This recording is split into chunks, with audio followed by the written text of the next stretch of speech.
Hello, JudgeCast here, but I guess you probably already know us, sort of. So the thing is, we've got a lot of rules experience and we're considered pretty good at it. So we're gonna do a podcast on the rules and cards for Avatar.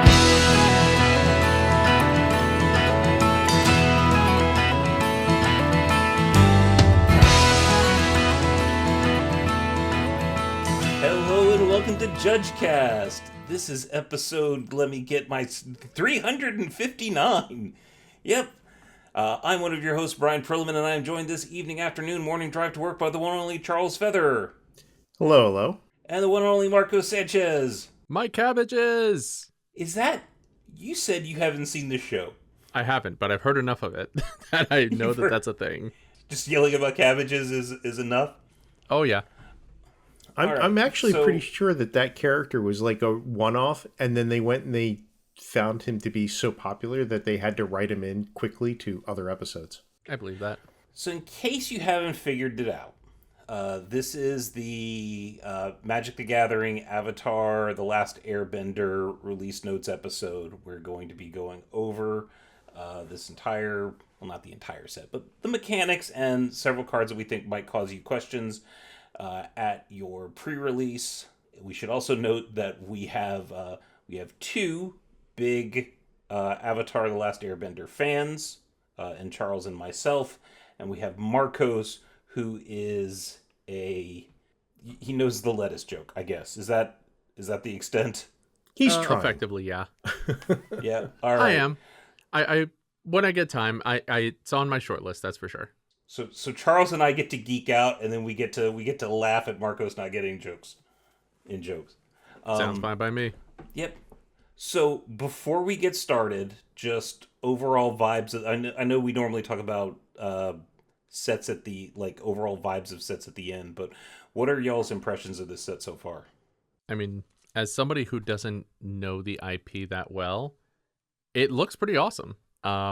It doesn't have that usual Universes Beyond, I'm really trying so hard vibe to it. Like, it just seems like it just fits in a lot nicer than some of the other Universes Beyond sets I've seen, but so far it looks like a really interesting set to play. I think the set has a lot of interesting mechanics, which we're going to get to, but that's not what does it for me. I think the art style, I think the characters, I think the flavor text, I think the card names, I think it all kind of gels and represents Avatar very well. So I'm excited to do the rules and the release notes, but I'm really excited to play it.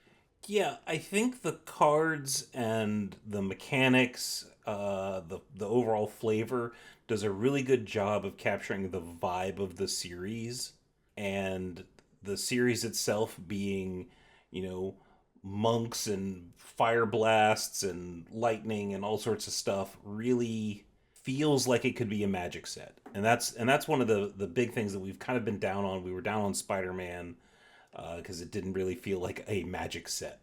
But this could actually be a plain in Magic. Like, WotC Creative could have come up with something like this, And so kind of up on it. Still not a fan of premium price standard products or 7 sets a year, but this set's looking decent.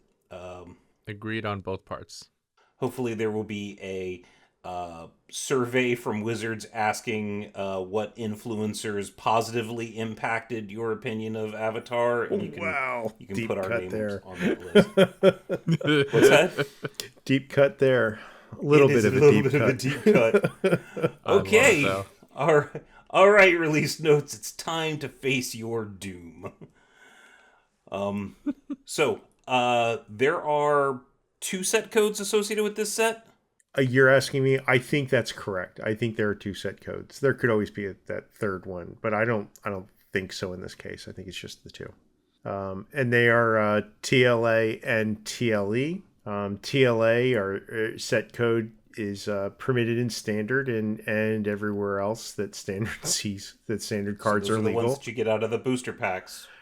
Yeah, and that's the one with Aang's head on it. So, you got that little avatar dude with the arrow on the forehead. That's Aang. That is all standard legal. And then there's the TLE set code, which is permitted in eternal formats. So Commander, Legacy, Vintage.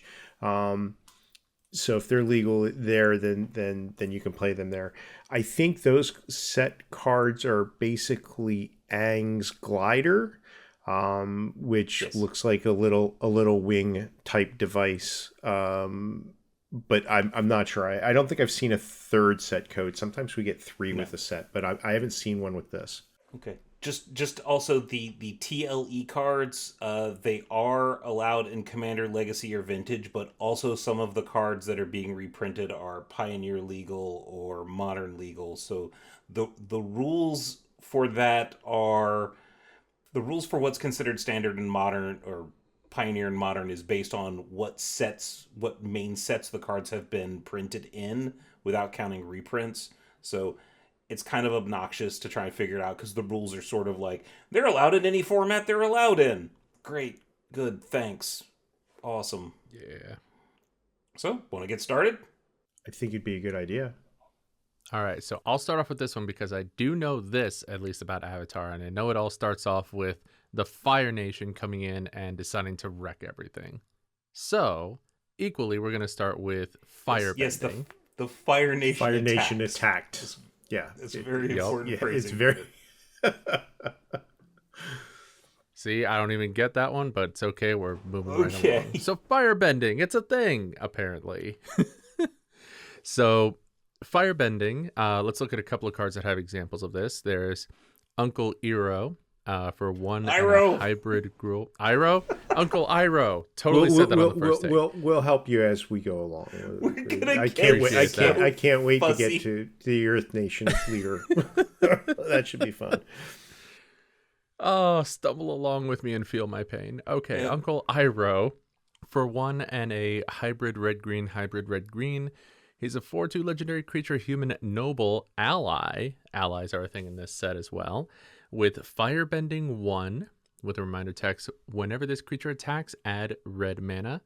This mana lasts until end of combat. And he has a thing that says, lessen spells you cast cost 1 generic mana less to cast. And then we also have Fire Lord Zuko. It's Zuko. I got that one right. No, it's Are you Zuko. serious? No, No, you got it. it's You got it right the first time. We are definitely gonna have fun with this. Yeah, you are. All right.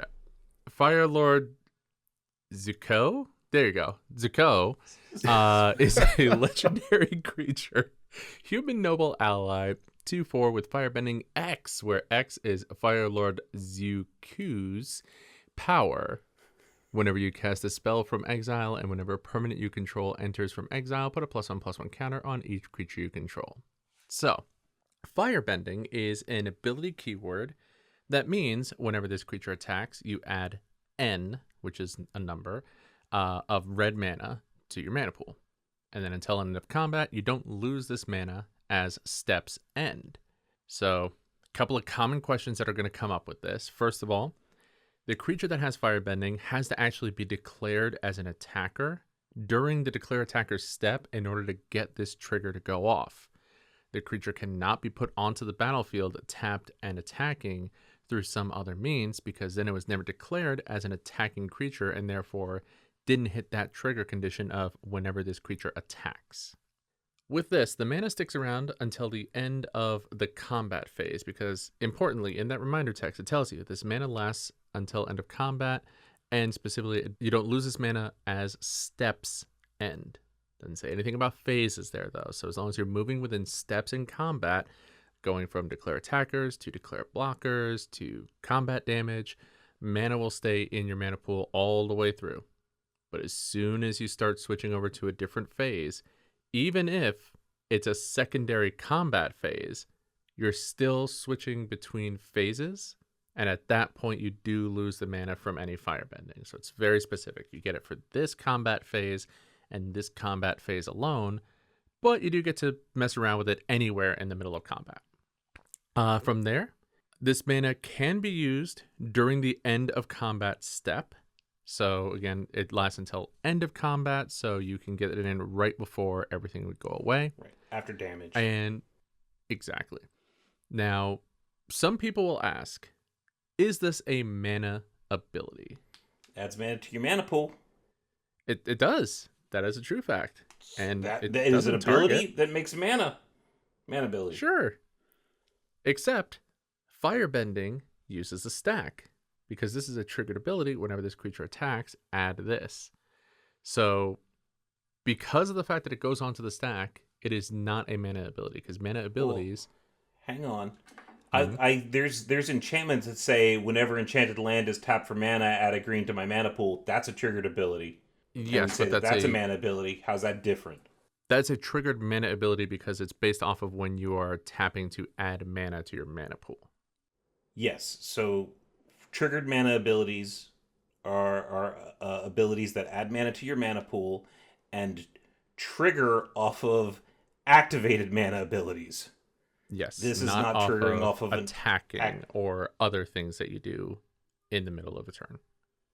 And then the other fun thing is if you somehow give Firebending N to a creature multiple times, multiple instances of Firebending will stack. So if Uncle Ero gets Firebending 1, and then Firebending 2, and then Firebending X, where X is its power, it will have all of those trigger individually and stack, and you'll get a whole boatload of mana to do some really wild stuff within your combat phase. Seems fun. Yeah. There's a lot of super powerful stuff. Red's going to be very happy with this mechanic. Oh, yeah, it is. Speaking of happy with mechanic, I want to do the next one. Okay. All right. Earthbending. Yeah, boy. This is great. Wait, what? I'm excited. Hold on. It's not Earthbending. It's Earthbend. Okay. I don't know why they did that. We're going to have to talk about that in a second, I'm sure. But I'm going to take Earthbending, and we're going to look at a sorcery, and we're going to look at a creature with Earthbend. Earthbending Lesson for 3 and a green is a sorcery with the subtype Lesson. So we've got Lessons, they're back. And it has Earthbend 4, which has the reminder text, target land you control becomes a 0/0 creature with haste that's still a land. Put 4+1/+1 counters on it. When it dies or is exiled, return it to the battlefield tapped. So 4 in the Earthbend appears to reference the number of counters that are going to go on it.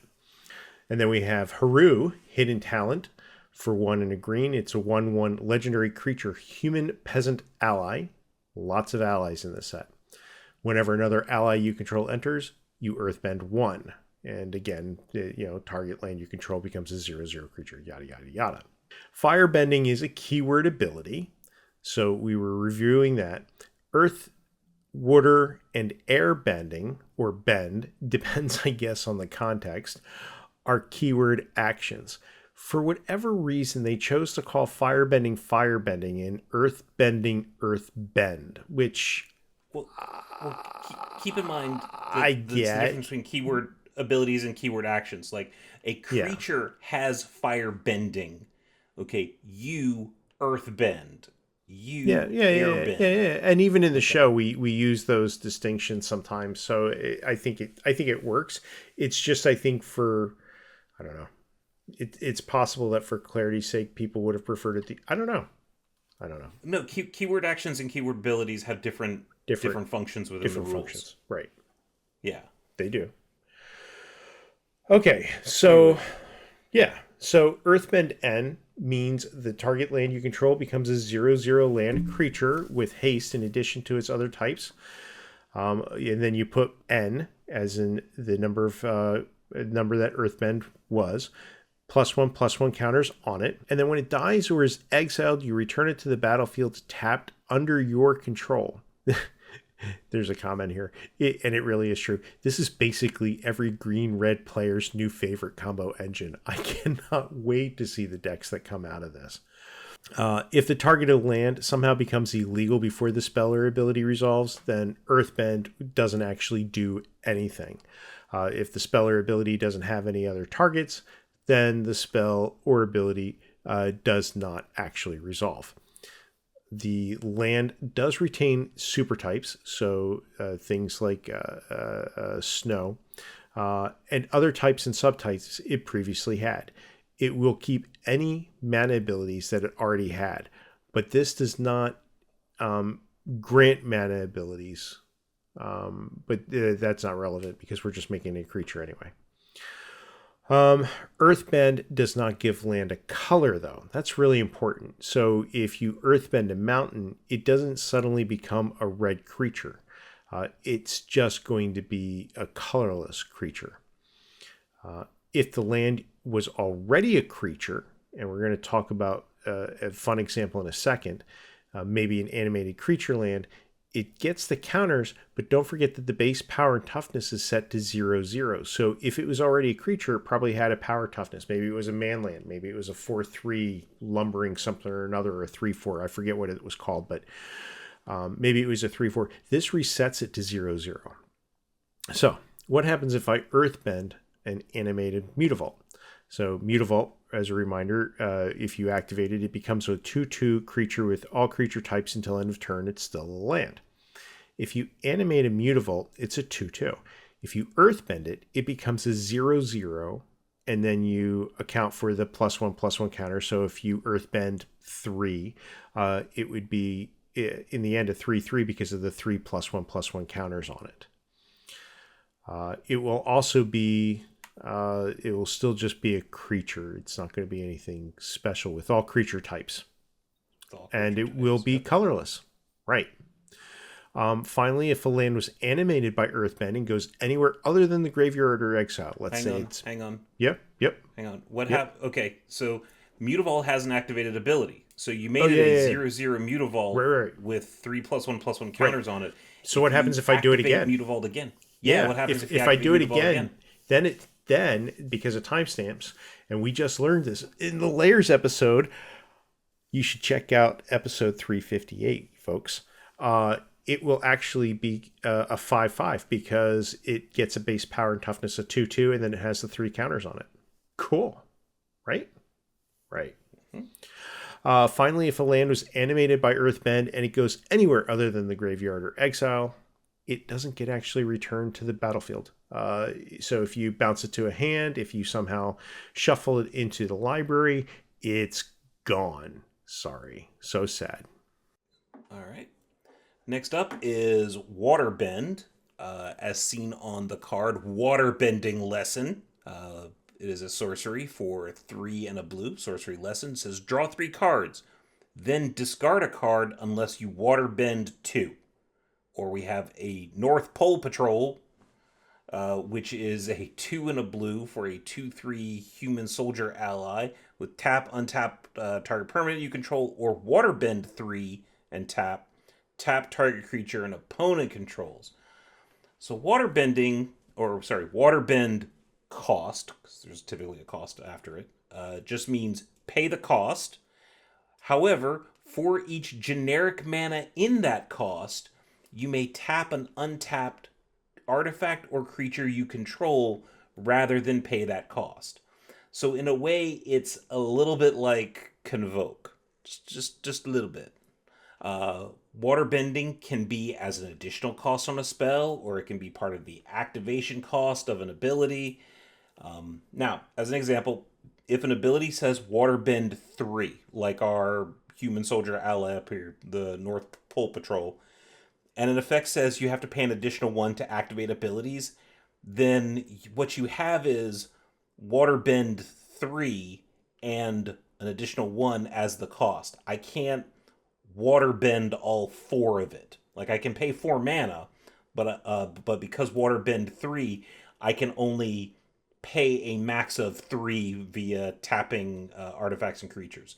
Okay, so in that example, I can't waterbend more than 3. Anything extra has got to be paid the old-fashioned way. Also, you cannot overpay to waterbend. If it's waterbend 3, I can't tap 5 things and say, well, I tap 5 things, but 3 of it's going to pay for the waterbending and the other 2 are just tapped. Like crewing for vehicles, you can overcrew. You cannot over waterbend. Okay, overwatering is bad. We want just the right amount of watering. Okay. So the question is well, how does Waterbend work with stuff like Llanowar elves and Convoke? And the answer is that it doesn't. Like, if you tap your Llanowar elf to get a green mana out of it, it is tapped when you would pay the costs. You would tap the creature to pay the cost of towards waterbending. Same thing with Convoke. Only Convoke is also on paying, so you can't like tap a creature to both Convoke and Waterbend and have that count double. Finally, even though you are tapping a creature or an artifact, the creature does not have to have haste in order to get water bent. Okay. Just gonna leave that there. Leave what where? Just chuckling at the word bent because I'm a child. Okay. Anyways. So next up we have airbending and airbend as a mechanic. So to look at this, we're going to look at airbending lesson, 2 and a white for an instant lesson, which says airbend, target non-land permanent, draw a card. So airbending tells you to exile a permanent or a spell. Yes, some cards will let you airbend a spell. We're going to get to one or two of those later on, but you can airbend a permanent or a spell, which tells you to exile it, and then while that card is exiled, its owner may cast it for 2 generic mana rather than paying its mana cost. Now, couple of weird things, but as long as it's exiled, its owner can cast it from exile by paying 2. So if you get control of somebody else's creature, it gets airbent. The owner is the one who is the paying the cost to cast it from exile. Now, when you cast that spell that's in exile, you are actually casting it with an alternate cost, which is that 2 generic mana. You're not paying its mana cost. Anytime you see the text rather than its mana cost, that's usually an indicator you're paying an alternate cost there. That means that you can't pay any other alternate cost, like flashback or anything like that, or even playing it for free. Additional costs are fine, though, and sometimes you do end up having to pay them. So, for example, if there's an optional additional cost, like, kicker, something like that, you can absolutely choose to pay the kicker cost in addition to the 2 generic mana for casting the spell. But if there's an X in the mana cost, I have some bad news for you. X is going to be 0 whenever you're paying any kind of alternative mana cost. But in the end, you are casting it, so you do get any cast triggers that do care about you casting a card from exile or casting that type of card, whatever it is. Now, let's say I were to airbend a token copy of Brian's Bear Cub. What? Well, that's going to be a bad time for Brian because token copies don't ever come back from exile. Whether it's your token or theirs, they just never come back. It just ceases to exist, too. Yep. Why would you do just that? Goes... Because I'm a horrible airbender. You are. Well, no. Are airbenders I horrible? thought airbenders were supposed to be like pacifists. Well, yeah. They don't hurt the bear cub. State-based actions do. Seems like a technicality. Absolutely. Didn't know airbending was also like lawyer bending is. Listen, you can bend a lot of things to make it work in your favor. It's fine. Fact bending. Come on now. I don't even want to know what you're thinking about. Let's move on. And then from there, one last thing about airbending. If you airbend a land, it's also going to be a bad time unless you airbend an earthbent land. So the reason for that is it says you may cast it for 2 generic mana, but you can't cast a land. However, if you have a land that is animated using an earthbend ability, well, it has that rider that says if it would go to the graveyard or exile, you get to get that card back. In which case, then, yes, that would be kind of an interesting play, I guess. I don't know. Well, for your opponent, like if your opponent has a land that they have earthbent, and you airbend their earthbent land, they will get the land back. Exactly. I wonder if that's, I bet you that's why they set up Earthbend to do that, so you couldn't so that you couldn't deny people their land. I think also it's just a feels bad if like all you're doing is animating your lands and you can never actually increase the amount of mana you have because of interaction or being afraid of getting into combat. So yeah, similar thing. Well, Just no, like I'm not talking about the exiling, like the creature dying. Yeah, you if your lands can die in combat, you're a lot less likely, and then they don't come back, you're a lot less likely to risk them. But I think Mhm. the exile clause was probably put in so For that airbending specifically. earthbending, yeah, so that airbending couldn't screw you over. That sounds about right, and kind of adds in with the same protection ability of not having your opponents Yeah, interact with your thing because you path to exile my thing. Okay, I just get my land back. It's fine. I still have the same amount of mana. and for lore reasons, earthbending is diametrically opposed to what I say, earthbending. Start off with earth and Mhm. air, different sides of the spectrum. Yeah, So they, sounds about yeah, right. yep. Yep. Okay. So we have a couple returning mechanics, and we're just going to mention those because they've been around a lot and everybody should be familiar with them at this point. Food, clue, flashback, all of those things are returning. We'll see them on various cards. I don't know how many cards are actually going to have flashback, but it's there enough that we want to mention it. Another returning mechanic that we haven't seen in a minute is exhaust. And because we haven't covered it in a little while, we're going to talk about it. For example, we have May, Jaded Edge, it's my, right? I always forget. It's my. See, Not now, just me. Yes. not Wait, just it's you. gonna be my. My. It's my. I don't know. My Jaded Edge, which sounds weird just saying that into the void without anybody being able to look at this. So go check out our YouTube. My Jaded Edge for 1 and a red. She is a 1/3 legendary creature, human noble. Yes, she is. She has prowess, and she also has exhaust 3. You put a double strike counter on my. Exhaust abilities can only be activated anytime you would normally activate an ability. Sure, that makes sense. If you exhaust my, and then she or any other exhausted permanent would leave the battlefield, and they come back, when they come back, they are new objects and can be exhausted again or re-exhausted, or well, just not de-exhausted, right? If an ability triggers whenever you activate an exhaust ability, that trigger will resolve before the exhaust ability will. Cool. And one other mechanic that also makes its return in here, and we've called out this card type a couple of times now, are lesson cards. Now, lesson is a subtype of instant and sorcery cards, and the last time we saw them was on Strixhaven. And in that set, they were paired up with the learn mechanic. So it was lesson and learn, where any card that had learn let you fetch lessons from your sideboard. As of right now, lesson is not paired with any learn mechanic. There is no learn in this set.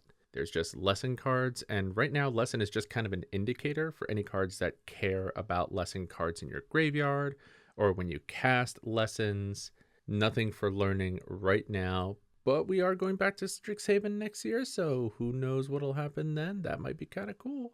I mean, we might go back, but suddenly they'll find like 4 more universes beyond sets that they got to fit in, because Yeah. of various. They're coming out. They're coming out with an Amazon Prime series for the Golden Girls, so that we gotta announce that we gotta push forward that Golden Girls UB set. I'd buy that. I would low-key love that. It'd have to be a secret layer. There's not enough.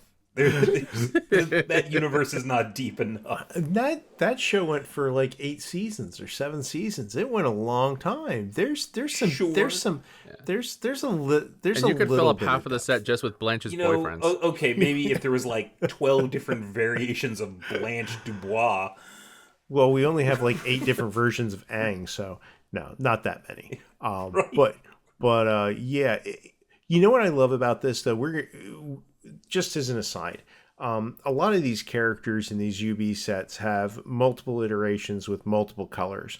And for different properties, sometimes it's a little harder for me to see why they did that. For this one, though, I have watched Avatar several times, if you watch it, you will understand that the characters develop over time, and the different iterations that we get here really are representative of that fact. I don't know how many of them we're going to go into. I think we do like 2 Aangs, and that might be the only one that we do 2 of. But the set has multiple variations of almost all of the key characters. Neat. Anyway. Okay, so the first card that we're going to talk about is Aang Swift Savior, who can transform into Aang and La, Ocean's Fury. All right, so for 1 white and a blue, we have a 2/3 legendary creature, human avatar ally. With flash, flying, and when Aang enters, airbend up to 1 other target creature or spell. That's right, and then you can waterbend 8 to transform Aang. And when you transform Aang, you get Aang and La, Ocean's Fury, legendary creature, avatar spirit ally. It's not a human anymore. With reach as a 5/5 with reach and trample. Whenever Aang and La attack, put a +1/+1 counter on each tapped creature you control. All right, remember what we said about airbending spells? Or not airbending spells, but airbending spell. Okay, this is hard to say. The spell Airbending is a spell? been yes, the spell has been airbent.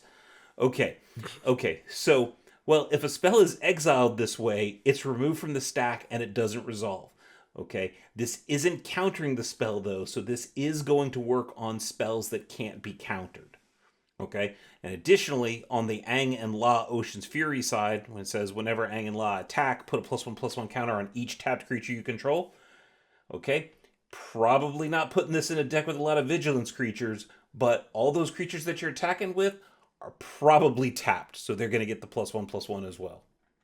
All right. Speaking of Aang, again, we have Aang at the Crossroads for 2 green, white, blue this time for a 3/3 legendary creature human avatar ally.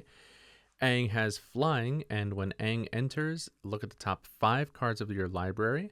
You may put a creature card with mana value 4 or less from among them onto the battlefield. Put the rest on the bottom of your library in a random order. When another creature you control leaves the battlefield, transform Aang at the beginning of the next end step. And when Aang transforms into Aang Destined Savior, who is now a legendary creature avatar ally. Again, losing the human part, but is now a 4/4, so I guess that's a plus. Now has flying, and land creatures you control have vigilance. And at the beginning of combat on your turn, Earthbend 2.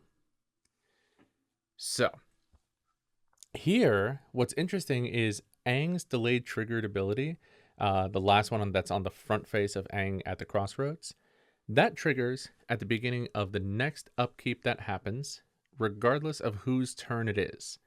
All this is looking for is the next upkeep, not the owner's next upkeep.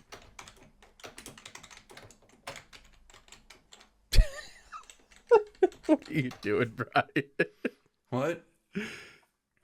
I don't know. Just what is it? The Bonang and Harmony song at the Crossroads.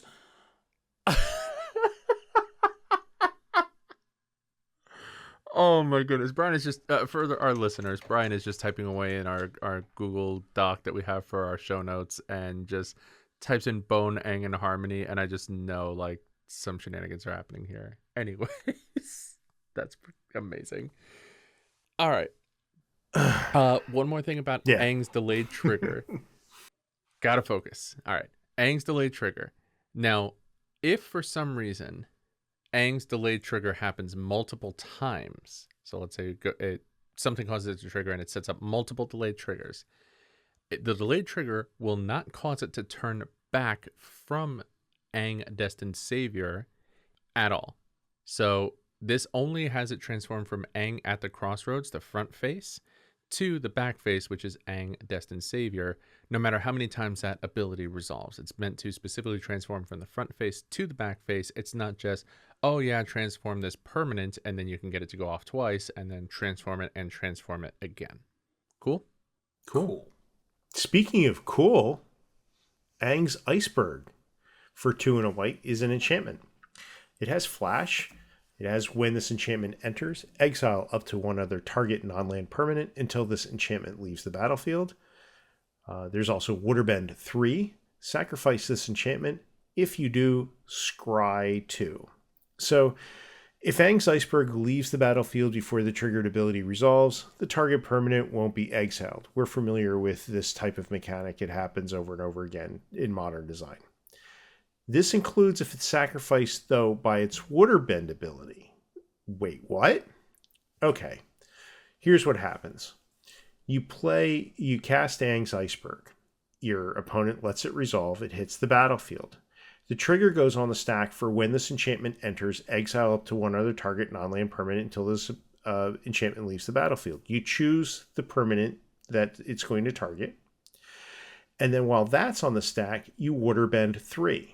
And when you Waterbend 3, you sacrifice Aang's Iceberg, which means that the enchantment trigger will actually end up doing nothing. It'll fizzle. So you don't want to do that. You don't want to do that. Exactly. Unless for some reason you really, really wanted to do that. But I mean, this is JudgeCast, not StrategyCast, as we say, right? Right. So the trigger for this, when it exiles the target non-land permanent, any auras attached to that target non-land permanent will go to their graveyards. If there's any equipment on that permanent, it will become unattached. It will just remain on the battlefield. Counters on the permanent will be removed. They cease to exist. When the permanent returns to the battlefield, it will be a new object. Tokens exiled this way cease to exist due to state-based actions. They don't return to the battlefield. If an aura is exiled using the iceberg, when it returns to the battlefield, the owner chooses what it will enchant. But we still have to follow some basic rules here. It's not targeting in this instance, so it can get around things like Shroud, but it still has to enchant a legal target. If it doesn't have a legal target, it just remains in exile. And then the last ability on this causes you to sacrifice the iceberg only when it goes to resolve. It's not a part of the cost. You have to look at where that colon is in this ability. In the Waterbend 3 ability for this, it's Waterbend 3 : so you're going to do the Waterbend 3, and then when it goes to resolve, that's when you sacrifice the enchantment. It's part of the resolution of the spell. If for some reason you can't actually Waterbend 3, you don't actually get to scry 2. There's an if. What? If you can't, if for some reason you can't waterbend? If you can't waterbend, because if you choose to waterbend and then somebody sacrifices or somebody sends your iceberg to the graveyard before you actually resolve your ability. Okay, so it's not if you can't waterbend, it's because this particular thing, it's Waterbend 3 is the activation, right, and then sacrificing the enchantment is on resolution. So sacrificing the enchantment is not part of the cost. Right. Which is normally what we see for stuff like that. So you can actually destroy the enchantment in response to paying the waterbend, putting the ability on the stack. Right. And if somebody does destroy the permanent, does destroy Aang's Iceberg in response to the ability going on the stack, you don't actually get to scry 2 because it says if you do after sacrifice this enchantment. You have to be able to sacrifice the enchantment and able to scry 2. Yep. All right. Lies. All lies. In fact, the next card is All Lies at Last. For 2 and a green. It is an instant with affinity for all lies. No, it's allies. Allies at last. It has affinity for allies. Up to 2 target creatures you control each deal damage equal to their power to target creature an opponent controls. Okay, so let's go over steps to or the steps to casting a spell. We have announcing the spell, putting it on the stack. We have choosing modes, which isn't relevant. We have declaring targets here, of which there are at most 3, okay? And I guess it says up to 2 target creatures you control. So can you do 0 creatures you control, deal damage to target creature and opponent controls? Is that right? Can you do that? I think you can. Did we just find a day 0 errata? Huh. Weird. Right. Huh. Okay. Well, I mean, I guess you 0 creatures deal damage equal to their power. I guess that's fine. But anyway, Okay. you declare your targets.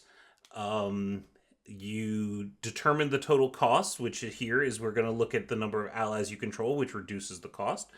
And then we have the ability to activate mana abilities. And then we pay those costs. All right. Affinity for all lies only will reduce the generic mana. Colored mana costs still have to be paid. I feel like that was intended to say 1 or 2 target creatures you control, as opposed to up to 2. Yeah, I mean, I guess their thought process would be the rules support it, and it's really awkward to say 1 or up to 2 because you still need to be able to cast this with 1 creature, right? Mm-hmm. So it's gotta, like, phrasing it to allow 1 or 2 is kind of weird, and it's really unlikely that you're gonna be casting this with no creatures. Yeah, just interesting. Yep. Anyways, What's next? badger, mole cub. This is one of my favorite cards. Had to be done. Badger, mole, cub for 1 and a green. Apparently, Brian's new 2/2 for 2 cub. We have a creature, No. badger, mole. No, cannot replace. Can't replace the bear cub bear in cub. our hearts. It is cute. It is cute. Don't get us wrong. It's but- pretty adorable. Yeah, it is. The stripe just does it. Anyways, so we have badger, mole, cub, a 2/2 for 2 creature, badger, mole. When this creature enters, Earthbend 1. Whenever you tap a creature for mana, add an additional green. So this is going to get some people into trouble, I think. We're going to look a little closer at that last triggered ability, and this is kind of circling back to our discussion earlier of what a mana ability is. So any ability that triggers whenever, and this is in quotes, whenever you tap a creature for mana, only triggers if you activate a mana ability of a creature that includes the tap symbol in its cost. Now, if you don't see that tap symbol and instead it says something like tap an untapped creature you control, or phrasing something similar to that, I know there's some things that are in standard that do that. I think there's other cards even in this set that will allow you to do that. That's not going to cause this ability to trigger because you're not tapping that creature for a mana ability. You're just tapping it as part of activating another creature's ability. So this specifically is calling out whenever you're tapping a creature for mana, they're tapping themselves and producing mana from a mana ability. Then you can add that additional green. And that additional green is a triggered mana ability. It does not use the stack and cannot be responded to. So I'm curious because they're clearly going to, with the success of this set, they're gonna probably have like a Legend of Kiora set. What I wonder, and Charles, you'll get this, if they're going to retcon Badger Mole Cub, like introduce errata for Badger Mole Cub when they do the Legend of Kiora set. Yeah, I don't know. I watched Legend of Kiora once. Cora. Korra. I watched it once. I know that it's as good as Avatar, at least, and some people think it's better. I like Avatar so much more. I can't explain why. So I'm missing something here. Sorry. Little Avatar lore here, folks. In Avatar, The Last Airbender, you learned that the bending styles were taught by various creatures. Like, people learned to earthbend from badger moles. Right. They learned firebending from dragons. They learned waterbending by watching the moon and some fish, I think. Whereas in Legend of Korra, they're just like, dragon turtles just taught humans the stuff. It's all fine. None of this badger mole dragon stuff. Right. Okay, thanks. Well, that's awkward. Yeah. It's a more modern... The joke is... it's really jarring because it's a more modern setting, and so much so that it's almost like, oh, we're going to go from a feudal society to steampunk, and there wasn't a lot of building in between that. It's just, hey, we're going to drop you into the steampunk setting. So it's like industrialized years later. Yeah. They do advance kind of quick, but that's fine. Anywho, you know what else is fine? Advance into the next card. So we have Bender's Water Skin for 3 generic mana is an artifact. Is that a Futurama card? It is not a Futurama card, but it could be. I just think we just reskin it. They'll reprint it. Okay. Doesn't contain water. It does contain water in this case. So untap this artifact during each other player's untap step, and you can tap it to add 1 mana of any color. Bender's Waterskin untaps when the active player untaps their permanents. When the other active player untaps their permanents. There's not a choice in this, and it happens simultaneously. So if you're playing a 1v1 and your opponent goes to their untap step, if your Waterskin is tapped at that time, their lands untap and their creatures untap, and your Waterskin untaps, and it all happens at the same time. There are effects that state an artifact won't untap during its controller's untap step. These effects don't actually prevent Bender's Waterskin from untapping during another player's untap step. It'll still untap. It just ignores that. All right. Next up is Boiling Rock Rioter, who is for 2 and a black, is a 3/3 human rogue ally with Firebending 1. Now I'll finish. So Firebending 1, and then tap an untapped ally you control. Exile target card from a graveyard, and then whenever this creature attacks, you may cast an ally spell from among cards you own exiled with this creature. All right, so the first thing I'm going to notice is this is a mono black card. Now, if you play Commander, you're going to look at this card and go, but it's got a red mana symbol in it. It does, but that red mana symbol is in the reminder text. It's sort of like Extort. So there is no red mana symbol in the rules text, which, as we know, we look at mana symbols in the rules texts of cards, and that's how we determine the color identity. We don't ignore any colored mana symbols in the rules text of cards, because that's weird. Anyway, it says tap an untapped ally you control, of which Boiling Rock Rider is an ally. You can do that and then exile target card from a graveyard. The important thing to note here is that ability doesn't have the tap symbol, so you can actually tap Boiling Rock Rioter to its own ability the turn that it enters the battlefield. Okay, because it doesn't have a ability with a tap mana symbol, we don't have to worry about summoning sickness for this. All right, we're gonna take a shot at it. Still on the bees? We are. Almost out of it. It's okay. It accelerates eventually, I think. All right. We're going to take a shot at it. Boomy Unleashed? There you go. Hey, got there. So it's actually Unleashed.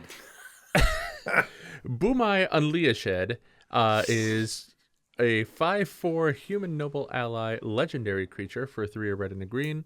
He has trample when Boomai enters Earthbend 4, and whenever Boomai deals combat damage to a player, untap all lands you control. After this phase, there is an additional combat phase. Only land creatures can attack during that combat phase. You're killing me, Smalls. So,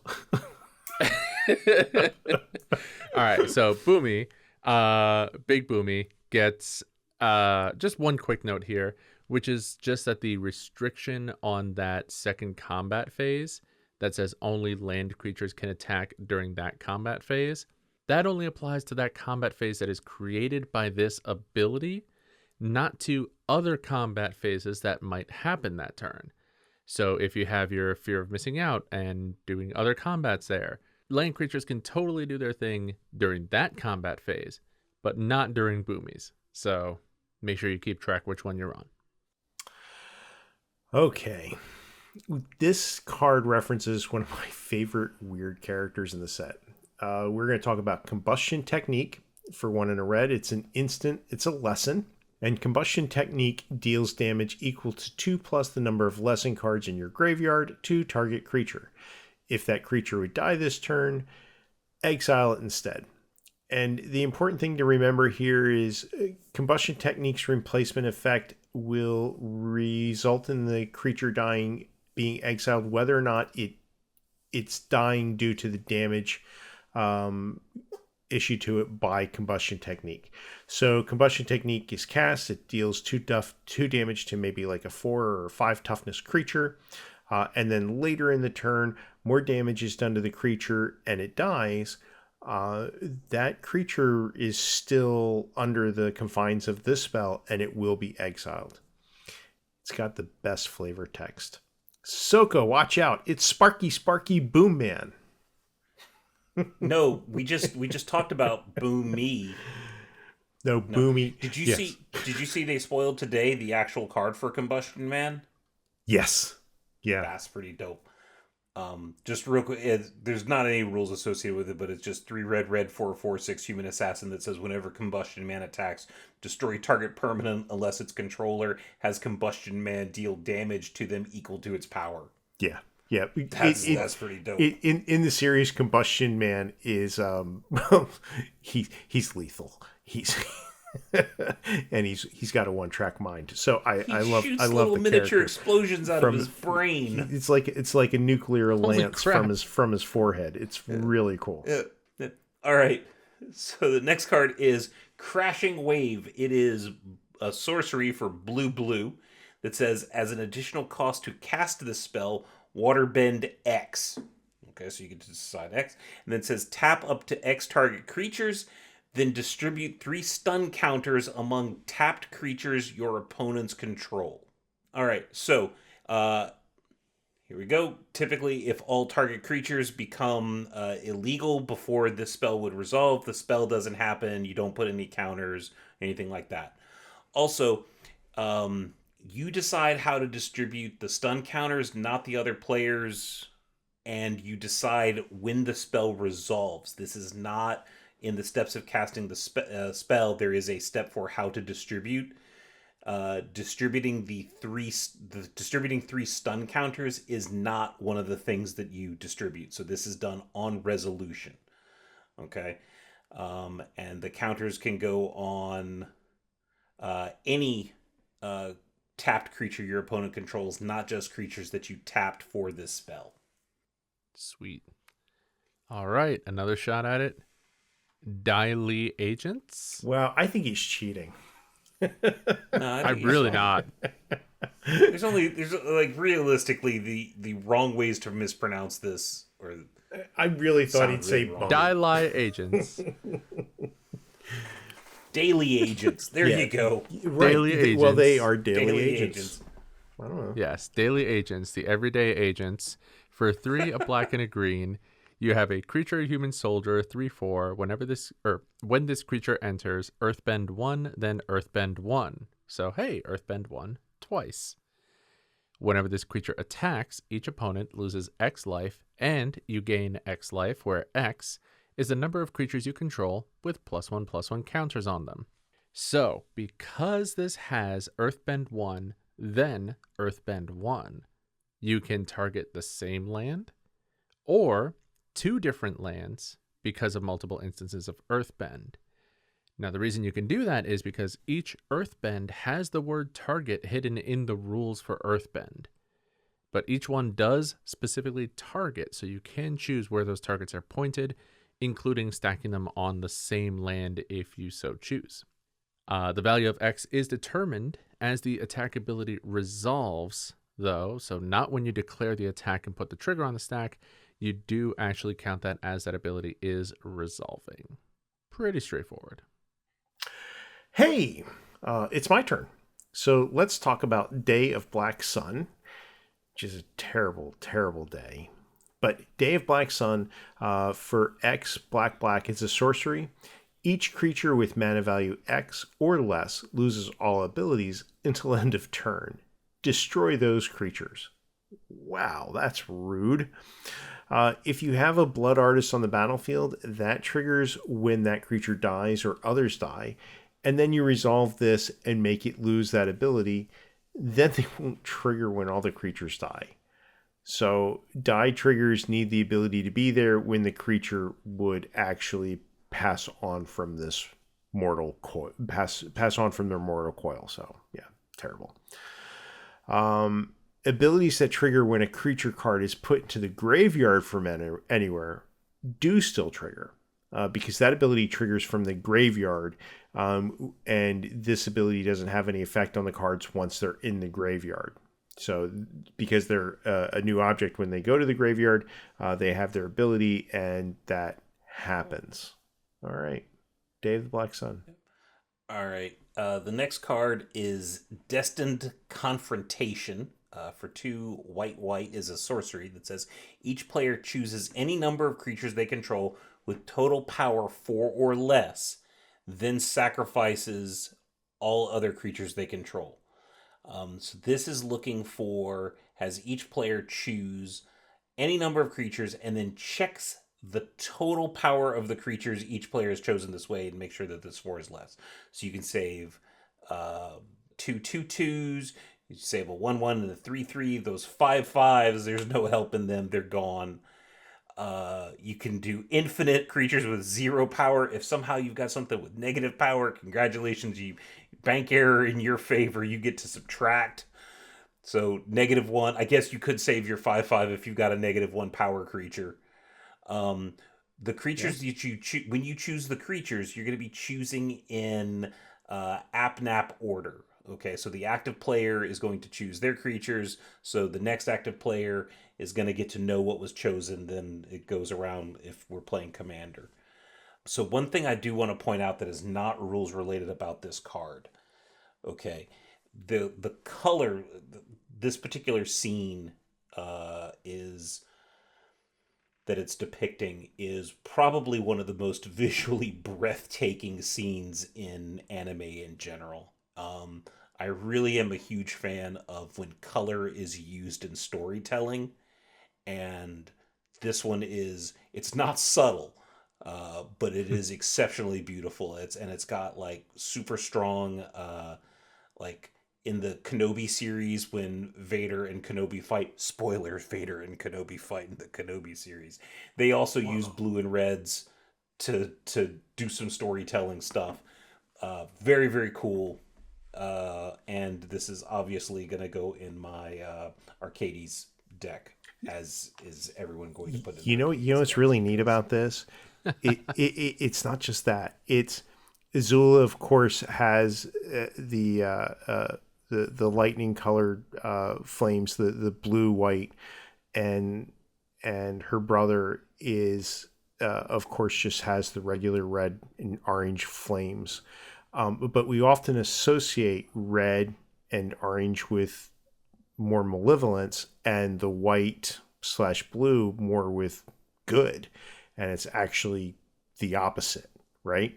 Azula is just a terrible human being and really wants to do her brother in. And for those of you out there that enjoy Avatar, please check out the fan theories about why her flames are actually blue, because the official line is that they're the purest because she is the best firebender there is, and fan theories have a different take on that. I think the fans are correct. Yeah. So yeah, Azula is terrible. Like, her own mother thought she was a monster. Yeah. She was right, of course. It still hurt. Jeez. Yeah, I can't wait to watch this show. Like, I'm genuinely extremely excited to watch this. Well, let's just stop right now on the D's. Yeah, that's fine. That's fine. You go watch a show. We'll be back next week, and I'll be an expert. We'll finish up later. If we do like a Patreon, can we like Charles and I can like MST3K the episode while Marcos gets mad at us interrupting? I swear, I would do it. I am so 100% in for that, and I'm pretty sure I know at least 3 judges who would all contribute towards that happening. Patreon tier. All right, what's next? Next up is a swarm of dragonflies. Dragonfly swarm is a 1 blue and a red for a star 3 creature dragon insect. It has flying and ward 1. This creature's power is equal to the number of non-creature, non-land cards in your graveyard. And when this creature dies, if there's a lesson card in your graveyard, draw a card. So here it's time for the obligatory intervening if clause. Woo! So here, of course, intervening if clauses are triggered abilities that require a condition to be true in order for that trigger to even trigger. In this case, when this creature dies, if there's a lesson card in your graveyard, draw a card. When that would go to trigger, if there's no lesson card in your graveyard, it's not even going on the stack. Not even going to try to happen here. But if you do have a lesson card in your graveyard, congratulations, this trigger has gone onto the stack. But it will also double check to make sure that that trigger condition is, or that condition is true, the if condition is true when it goes to resolve. Now, if when it goes to resolve, there is no lesson card in your graveyard, well, womp womp, you now just fizzle out the trigger and nothing happens. Has to be true both when the trigger goes onto the stack and when the trigger is going to resolve in order for the effect to happen. I just want to thank Wizards of the Coast for allowing me to do this. Let's get ready to rumble! We're going to do... Whoa. Hold on now. Yeah. We might get takedown on YouTube. You need to not do that. Oh, come on. They're really no, I'm going to overprocess his voice to the point that it'll be okay. All right. No problem. Thank you. Okay, cool. I mean, it's parody. It's parody. We can do parody. It works under fair use. We're fine. Okay. All right. Earth Rumble for 3 and a green is a sorcery, and it has the wonderful text Earthbend 2. When you do, up to 1 target creature you control fights target creature an opponent controls. Oh goody. Reflexive trigger time. Here we go. This whole ability is a reflexive trigger. So what happens is you Earthbend 2. That happens. But when you do this, you don't actually have to choose the target for who's fighting. You resolve the Earthbend 2, and then the trigger happens for when you do up to 1 target creature you control fights target creature and opponent controls. When that goes on the stack, when the second trigger, when that goes on the stack, that's when you choose whether or not you're going to have the fight. And if you do, you choose the target creature and opponent controls. Let's see. Is that everything there? If the target is an illegal target when the fight goes to resolve, neither creature will deal or be dealt damage. The trigger just doesn't happen. Reflexive triggers. Next up is Ember Island Production. This is 3 blue for a sorcery. With choose 1, create a token that's a copy of target creature you control, except it's not legendary and it's a 4/4 hero in addition to its other types. Or create a token that's a copy of target creature an opponent controls, except it's not legendary and it's a 2/2 coward in addition to its other types. So first off, I'm very upset that there's a coward card in this set and it's not red, but we got some copy effects here. I don't quite understand the 2 modes. Like, I think the first mode is like Avatar State, yip, and then the second one is I don't know. I don't know what that's supposed to represent. But anyway, the token is going to copy exactly what's printed on the original creature and nothing else. Unless that creature's copying something else or is a token. We'll talk about it in a second. With the listed exceptions, okay? It doesn't copy whether if the creature's tapped or untapped or anything like, or if it's got any counters on it or equipment or anything like that. If it's like a Hydra and has X in its mana cost, X is going to be considered 0. If the copied creature is a token, the token that's created copies all the original characteristics that were stated by the effect that created the token, with the listed exceptions. And we talk about the listed exceptions. Those listed exceptions are whether it's not legendary and it's 4/4. And then it says like hero in addition to other types, but those would get tacked on. So like if you were to copy your opponent's Cosmogoyf, which has a characteristic defining ability, well, in this particular thing, we're setting its power and toughness to 2/2. So we do not copy the Cosmogoyf's characteristic power and toughness characteristic defining ability. Okay.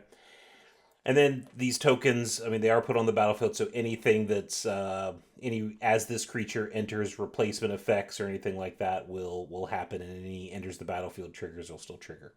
Yip yip. And now on to Yup. Fire Lord Azula. Azula? No. Yes. Fire Lord Azula. We have a legendary creature, human noble, 4/4 for 1 and a Hey. Grixis. Just a note. These are nobles, right? Yeah, Yeah. There's a lot of nobles in this set. Yeah. there are a keep lot of it up. nobles in this set. Keep it up. We'll get there. There's somewhere in Doesn't it make you here. feel- There's somewhere in here where we really pick on Charles. But let's go ahead and keep going Is with there? fire. Yeah, yeah, there is. Oh, yeah. I'm looking forward to finding it in the notes. Yeah, it's there. Let's go. All right, so for 1 blue, black, red, Fire Lord Azula says, Firebending 2, whenever you cast a spell while Fire Lord Azula is attacking, copy that spell. You may choose new targets for the copy. Really synergistic here. So, Azula triggers after you successfully cast the spell. Therefore, the trigger and the copy it creates are both going to resolve before the spell that you cast to trigger it. The copy of that spell is going to be created on the stack, though, so that is not actually cast, which is good, because otherwise this would just go infinite whenever you cast a spell and break the game. If the spell that you copy has an X, which was determined when it was cast, the copy has the same value for X.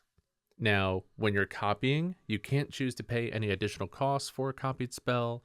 Those are already taken care of by the casting of the spell in the first place. However, you will get any effects that are based on whether you did actually pay any additional costs, as though you paid them for that copy as well. Choices that were made when the spell resolves won't happen when the spell is copied. So if it says something like divide damage or distribute counters, you can do that independently on the original spell and the copy. You don't have to stay exactly the same on each one. The copy will also have the same targets as the original spell to start, but it does say you can change them. So you can change any number of targets, including all of them or none of them. However, if you can't legally change one of those targets, then it won't change. And importantly, you can't change the number of targets that have been chosen or the modes that have been chosen for that spell. That all stays the same. And of course, if you copy a permanent spell, it becomes a token upon resolution. So the token isn't created. It's not going to interact with anything that cares about when you create a token. It just becomes a token as it resolves. Typical copying on the stack stuff. But that seems Copy Lord super powerful Azula. as I'm looking at this. Yeah. This looks really fun to play. Yeah, should be. Well, where does Azula live? She lives in the Fire Nation Palace when she's not busy, traipsing around the countryside, messing with her brother. So we have Fire Nation Palace, which is a land. This land enters tapped unless you control a basic land. Tap and add 1 red mana. For 1 and a red, tap, you can have target creature you control gain Firebending 4 until end of turn. So this is a part of a cycle of lands that all enter tapped unless you control a basic land. And we highlight this because it's important to know that if you have no other basics on the battlefield, and if this enters at the same time as another basic, so you get 2 lands or 3 lands that are coming into the battlefield at the same time, including Fire Nation Palace, this doesn't actually see the other basics that are coming in at the same time, so it will not enter untapped. It will enter tapped if that's the case. So sad. Womp womp. I like that card. I like that card a lot. I do too. All right. Hakoda, Selfless Commander for 3 and a white, is a human warrior ally and is a 3/5 with vigilance. And you may look at the top card of your library at any time. You may cast ally spells from the top of your library, and then you can sacrifice Hakoda. Creatures you control get +0/+5 and gain indestructible until end of turn. All right. So, when it says you can look at the top card of your library at any time, they almost mean it. You can look at it any time. There's no in response. I look at the top card. You just pick up the top card, look at it, tell your opponent, "I'm cheating legal," and look at it. There is, however, a time that you can't. If the top card of your library is going to be changes while you are in the process of casting a spell or playing a land or activating ability or taking a special action, you can't look at that new card until you finish casting that spell, playing that land, activating that ability. All right. So if you are casting a spell from the top of your library, you can't look at the next one until you're done paying for that spell and putting it on the stack. Also, it says you can cast ally spells from the top of your library. That does not change the costs you have to pay or the timing rules for the spells you cast from the top of your library this way. That's it. All right. Hama, the Bloodbender, is up next. Hama, the Bloodbender. I mean, blood's mostly water anyway, right? It is. So I hear. It's blood, it's metal, it's weird. It's a thing. Anyways. So apparently you can bend blood with Hama the Bloodbender for 2 blue-black hybrid. So 3 Dimir hybrid symbols. For a 3/3 legendary creature, human warlock. When Hama enters, target opponent mills just 3 cards. Curiosity, that is both a blue and a black creature, correct? Yes. Okay, cool. Just checking. Thank you. Yep. Okay. Are you baiting me for commander stuff? No, not at all. Why would I do such a thing? That's a completely Yes, different for the discussion design. and show. We're going to move on. Oh, yeah. Another deep cut. Yeah. Leave your thoughts in the comments below. Hey, engagement. All right. So when Hama enters, target opponent mills 3 cards. Exile up to 1 non-creature, non-land card from that player's graveyard. For as long as you control Hama, you may cast the exiled card during your turn by Waterbending X rather than paying its mana cost, where X is its mana value. Okay, so this I wanted to point out just because it can read a little bit weird. This allows you to pay to cast a spell by using a Waterbending cost. But I do want to clarify, you can pay Waterbending with mana. A lot of people look at Waterbending like, oh, I can tap my creatures, I can tap artifacts. You can also just pay generic mana for it, and that also works for paying your Waterbending cost. It doesn't have to be those other things, it can just be generic. Now, you may only cast the spell using the Waterbend cost, though. So you can't use any of those other alternative costs or its regular mana cost, kind of like we talked about earlier. You can still pay the additional costs, whether they're voluntary like kicker or mandatory like, oh, to cast this, discard a card, that sort of thing. And of course, timing restrictions still apply to the spell that you're casting. And if you cast a spell with X this way, remember you're using alternative cost, which means the only legal choice for X is 0, and you're going to get riggedy wrecked. Next card's High Bay, Spirit of Balance for 2 and 2 Orzhov hybrid mana. It is a 3/3 legendary creature bear spirit. It has whenever High Bay enters or attacks, you may sacrifice another creature or artifact. If you do, put 2 +1/+1 counters on High Bay. And then when High Bay leaves the battlefield, put its counters on target creature you control. Now, we're also going to talk about another card in just a moment, but for the moment, let's just focus on High Bay, and then we'll add in this new card to the mix. So High Bay's last ability moves all counters onto target creature, not just +1/+1 counters. So if you have a flying counter or a haste counter or a double strike counter, those counters will also move at the same time.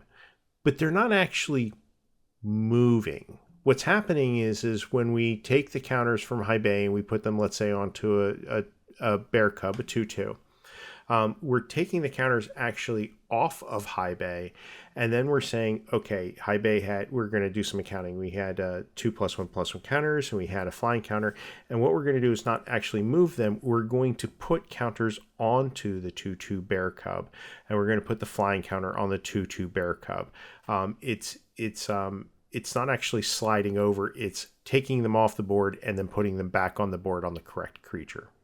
Does that make sense? It's you're not taking them off the board and then putting them on. It's you're removing the counters from the creature, and then you're putting the same quantity and the same type on the other Right. thing. But you're not Right.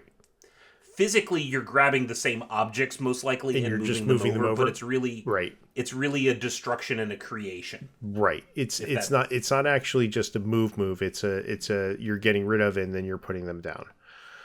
Yeah. Okay. So this is really important. Every modify is just a delete add pair. Right.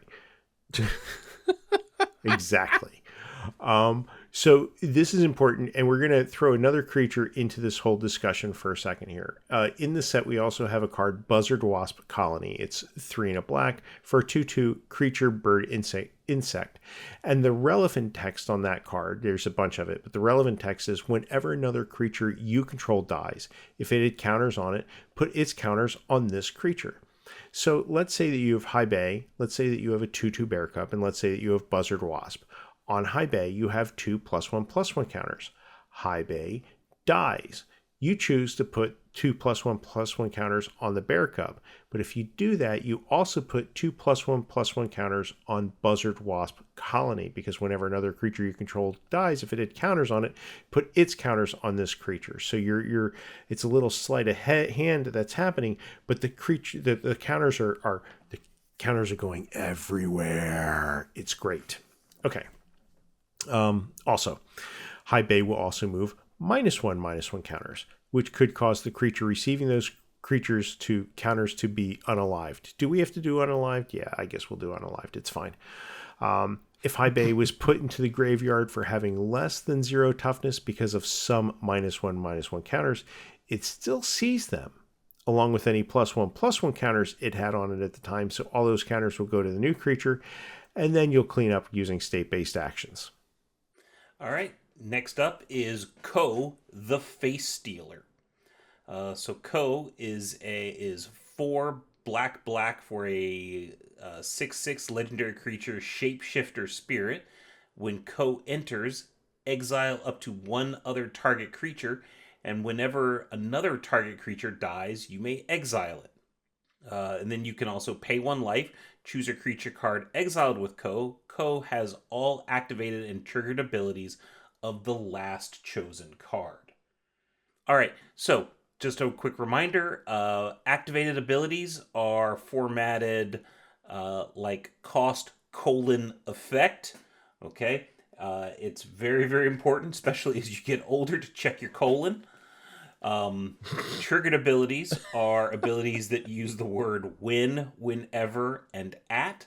They're often written as trigger, condition, effect. So some keywords like prowess are actually triggered abilities. So if you're uncertain, you can check the CR, maybe listen to your favorite rules-based podcast. Whatever. I'm not your mom. Now, the ability that exiles a non-token creature when it dies is a triggered ability, okay? Whenever a non-token creature dies, you may exile it. This is not a replacement effect. Players can respond to this. And if the creature is no longer there in the graveyard to be exiled, it's not going to be exiled from wherever it ended up, all right? Yeah, and the effect here that says Ko has all activated and triggered abilities of the last chosen card, that is linked to the pay 1 life and choose a creature card exiled with Ko. So those are linked. Nice. All right, this one I feel pretty confident with. Ozai, the Phoenix King, has arisen. For 2 black, red, we have a 7/7 legendary creature, Human Noble. Another noble here. Love that. With trample, firebending 4, and haste. If you would lose unspent mana, that mana becomes red instead. And Ozai has flying and indestructible as long as you have 6 or more unspent mana.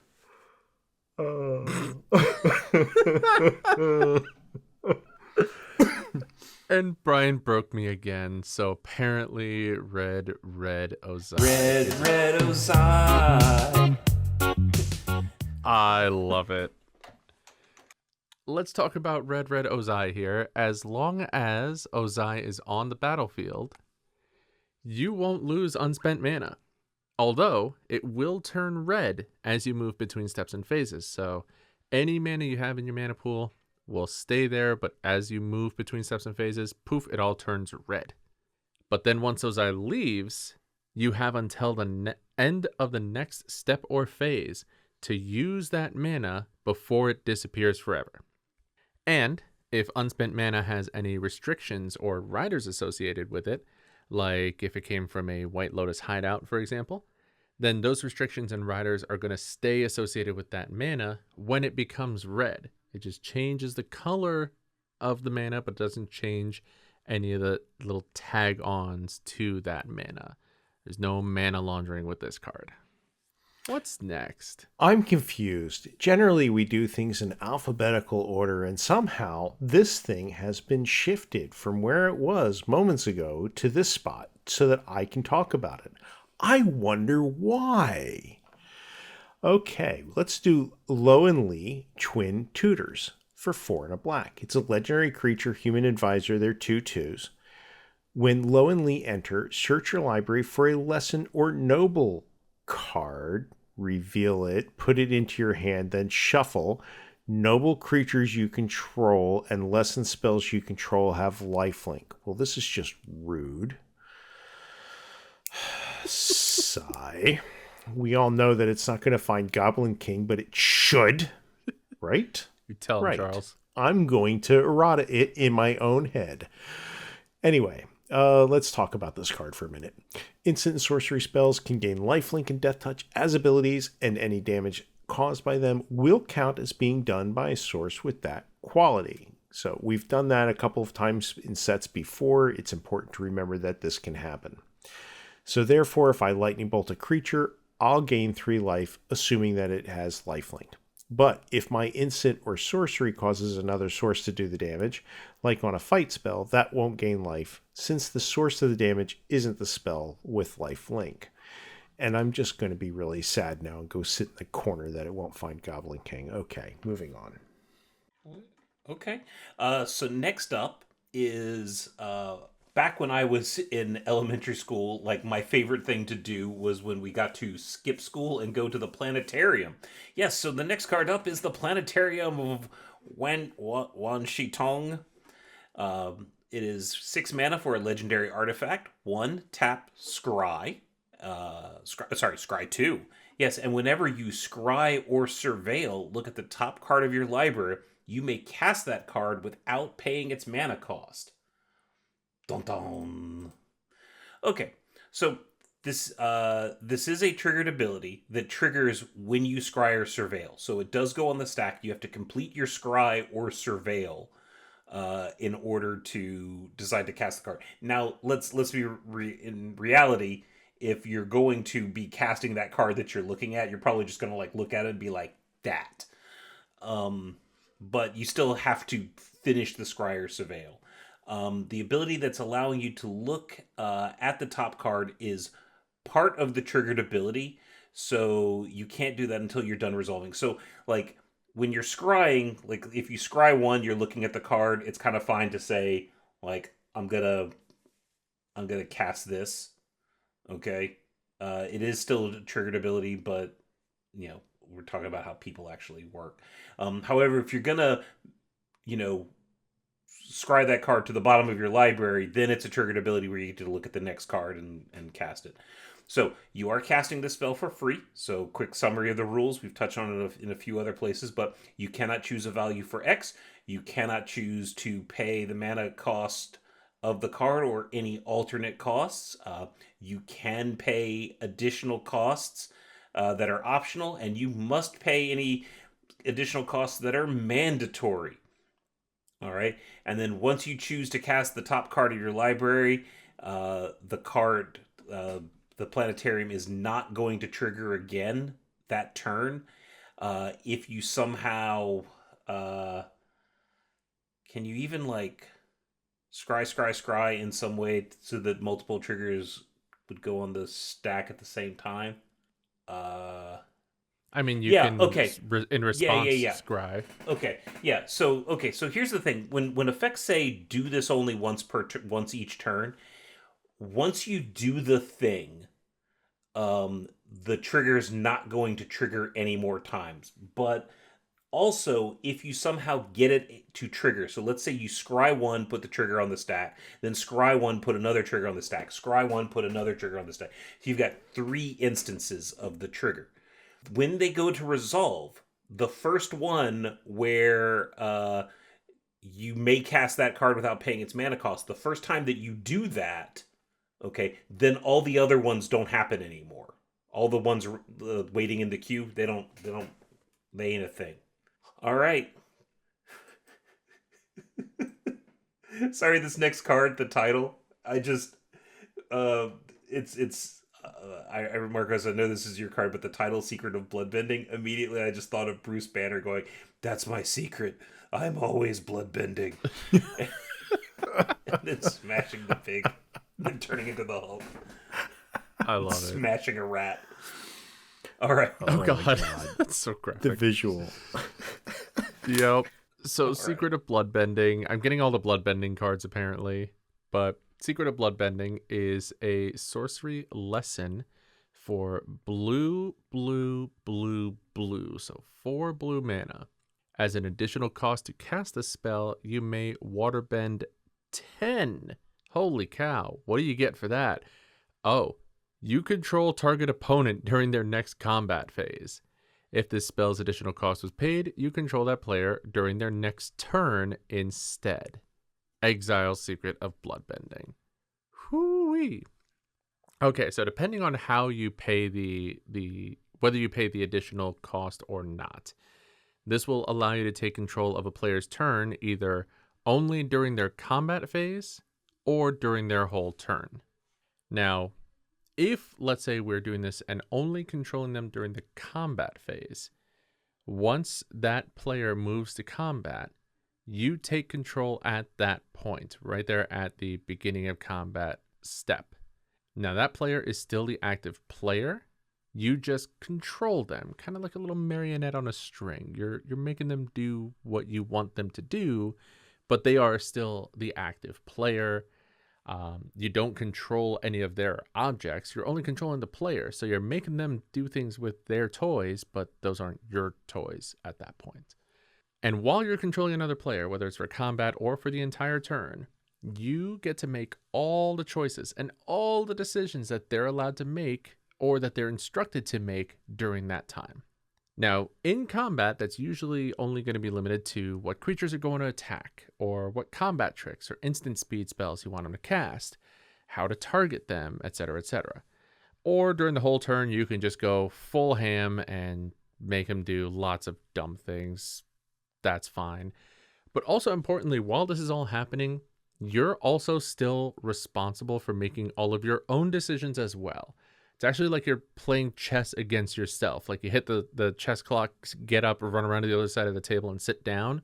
That's basically what you're doing. You're just telling another person to do that on the other side of the table. But all of the choices do still have to be legal choices, though. Just because you have ultimate control of the match doesn't mean that you can just get away with anything. Just most things. Which is not quite what happens when I play chess against myself. Yeah, just most things. Some things you cannot do, however. You cannot force your opponent to concede. The way I like to think of that is like you can't control them if they're not in the game. I don't know. Either way, you just can't force them to concede. Like trying to get an infant to eat. They just like, you're just holding that spoon. You're like, come on, concede. Let the concession plane into the hanger. And they're just like, Concession plane to the hanger. That's great. Yeah. Excellent. Exactly right. Nice try. Womp womp. Now, if they want to hide stuff from you, if they're just like, oh no, I brought in my super secret tech card and I can't let you know this until game 3 when I wreck you with it, they can still concede at any time. So if they see that you're about to take control of their turn and they're going to be completely wrecked, they can be like, let's just go to the next game. You can't tell them, nuh-uh, I'm going to control you and I'm going to force you to play and do some dumb things. Like, no, not a thing. On top of that, you also cannot make any choices or decisions for the player that would be called for by the tournament rules. Like, for example, you cannot tell them that they can't call a judge because you're controlling them at this point and you're trying to do some dumb things. Like, they still have autonomy as a human being at a tournament. They can call a judge. They can choose to, concede the match, draw the match, offer an ID, whatever. All that stuff that's outside of the confines of the game, that's all still normal. That's fine. That's normal. On top of that, you do have access to all of their information as well, but you do not have access to their sideboard under any circumstance. Even if the game asks you to get a card from outside the game, you just don't do anything at that point because you cannot access their sideboard. Right. Period. And not going to happen. And this applies even in open deck list events. Yep. Where you might go but I know what's in their sideboard. I already looked at it because we had shared deck lists. Yep. No. The game don't care. Yep. On the flip side of things, in the more casual side, in a two-headed giant game, when you gain control of another player, you actually gain control of each player on the other team. Oh, I can't wait to cast this in two-headed giant. Oh, yeah. Send us the screenshots. Tag us on social media. Show us the shenanigans. So good. More than anything, let me know if they actually stick it out and let you do the thing. Because most people would just be like, "All right, you got me." It's a single game, single match. They're gonna let you do it because they don't have a choice. They're not gonna bail on you and go to game 2. There is no game 2. They have to. Can I just say have some fun with it.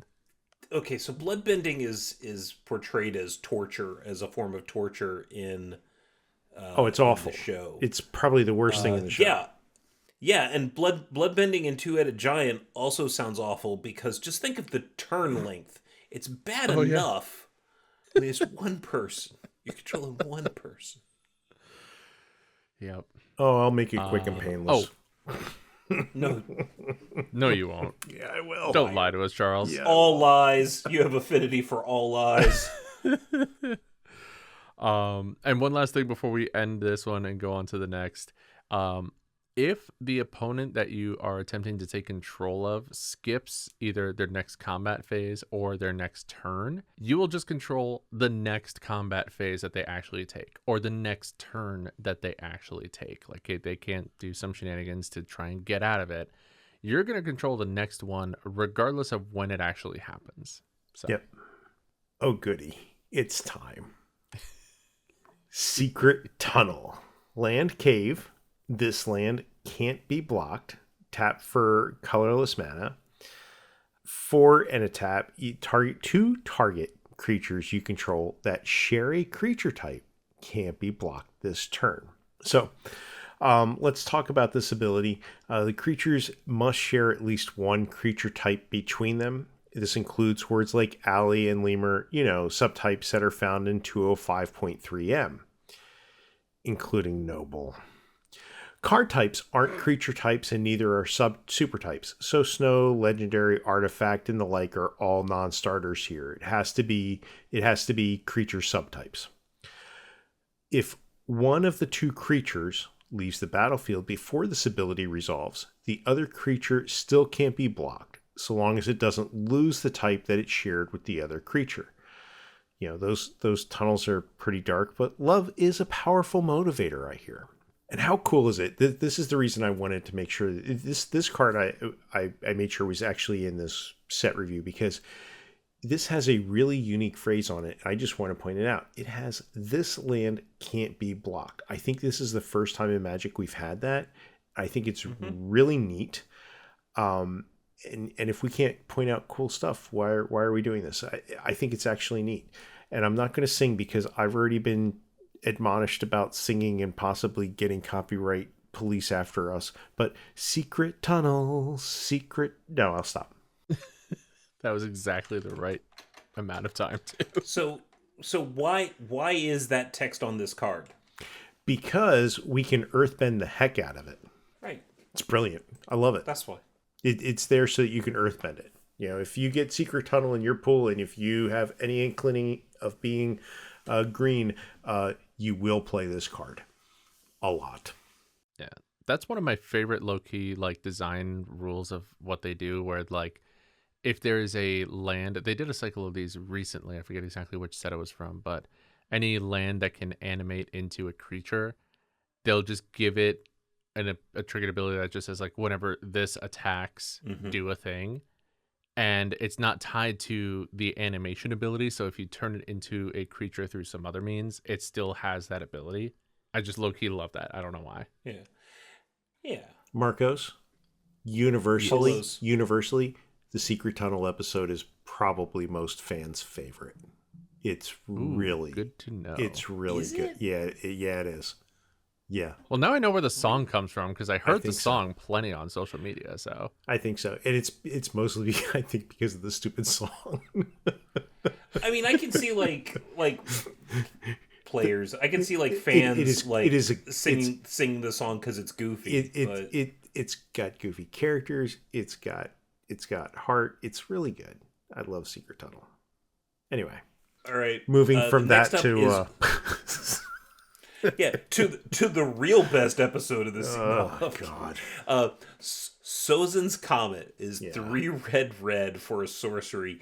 Each creature you control gains Firebending 5 until end of turn. Yeah. And it has Foretell. Yeah. Okay. This is just that's a thing. So Sozin's Comet. I sense the weight behind this card already, and I have no idea of any of the context of it, but I can tell. You can tell that it got real. It's getting real. Yep. Okay. So exiling a card with Foretell from your hand is a special action. Okay. So you cannot respond to it. You can do it at any time you have priority on your turn. Once you announce that you're doing it, I'm foretelling this card. You're putting it face down. No player can respond it and try and remove it to your hand. Casting a foretold card from exile follows all the same rules for timing and stuff like that. If you foretell an instant card, you can cast it as soon as the next player's turn, because when you foretell, you have to cast it on a later turn. Okay, so you can't foretell it and then cast it right away. But if it's an instant, the next turn, whatever the next turn is, you can do it. In most cases, if you foretell a card that isn't an instant, you'll have to wait until your next turn. If you are casting a foretold card from exile for its foretell cost, you can't choose to cast it for any other alternative costs. Okay. However, mandatory additional costs have to be paid, and optional additional costs can be paid. And yeah, this card is just like, you're coming out swinging. Like, oh boy, people can come up with cool stuff to do. I'm really excited to see what folks do with this card, but it's okay. That's enough of me non-specifically gushing about a card that may or may not actually do stuff. Man, seeing you guys get so excited just at this card and feeling the weight of that, I feel like I'm like fully invested in this now. I think I'm joining Team Avatar. Okay, good. There's a Team Avatar rap on YouTube that's actually kind of good. Oh, is there like really? There's like Avatar ciphers. Oh, goodness. Yeah, well, I'll share. Yeah. Give me like 3 days to watch the series and then share all the memes in the group chat. All right. So next up is Team Avatar. For 2 and a white, it's an enchantment. Whenever a creature you control attacks alone, it gets +X until end of turn, where X is the number of creatures you control. strictly better exalted, I guess. Anyways, it also has 2 and a white. Discard this card, : it deals damage equal to the number of creatures you control to target creature. Love it. So here, big thing is that X is going to be determined once on resolution. So whenever this trigger goes on the stack, creature you control attacks alone, bam, trigger goes on the stack. It's going to say, all right, everything is going to, a creature's going to get +X. What's that going to be? Wait for everybody to respond. And when it resolves, it's when you get that value for X. And specifically, a creature is attacking alone if it is the only creature that is declared as an attacker during the declare combat step, or the declare attacker step. Sorry, two-headed giant players. Can't just be, oh, I'm attacking with a creature by myself and my partner is attacking with a creature alone. Looks like they both attacked alone. You hear that? You hear how nonsense that sounds? No, they didn't both attack alone. One attacks alone. That's it. Oh yeah, and also the second ability's damage is also determined on resolution. Whatever you're trying to determine what that value is, you figure it out as it goes to resolve. Yeah, you figure it out. You figure it out. Yeah. So I know Marcus is along for the ride, and he hasn't watched it yet. And I'm trying not to be too excited, but I'm really excited for this card. And it kind of says stuff, but you'll figure it out. Toph, the first metal bender, for 1 red, green, and white, is a 3/3 legendary creature human warrior ally. It says non-token artifacts you control are lands in addition to their other types. They don't actually gain the tap ability for mana, but non-token artifacts you control are lands. It's great. And at the beginning of your end step, Earthbend 2. So there's lots of combo potential with this card. Y'all are going to figure it out. It's very good. But there are a couple of cards that I do want to point out that will probably work very well with Toph. Prismatic Omen, the World Tree, Dryad of Islean Grove, Celestial Dawn. There's going to be so much potential out there where these non-token artifacts you control are lands, and then you have some card that makes lands tap for mana, in addition to other things that you can do with it. Just like things, artifacts that sacrifice themselves when you use their ability. Yeah. Just so much good stuff. From a rule standpoint, we know it's kind of straightforward. It's not super exciting, but this whole ability is really cool. Artifacts are also lands. Being a land doesn't give you the ability to tap for mana. It's really important to understand that. But casting your artifact spells that end up being lands, that also doesn't count as playing your land for turn. Because they come in as artifacts and then they are lands in addition to the other types. It's not, they come in as lands. So neat. And it's Toph, the first metal bender. I'm so happy. Yeah, this card is, while the rules are fairly simple, fairly straightforward, there's a lot of things that you can do with it. Yeah. It's an enabler. One thing that I thought was funny is if your opponent's playing Toth, then your Blood Moon just kind of shuts down all their non-token artifacts as well. That's hysterical. Because it just turns them into mountains and removes their abilities. Yeah, it does. Wop, wop. Yeah. All right. Next up, Ty Lee, Chi Blocker.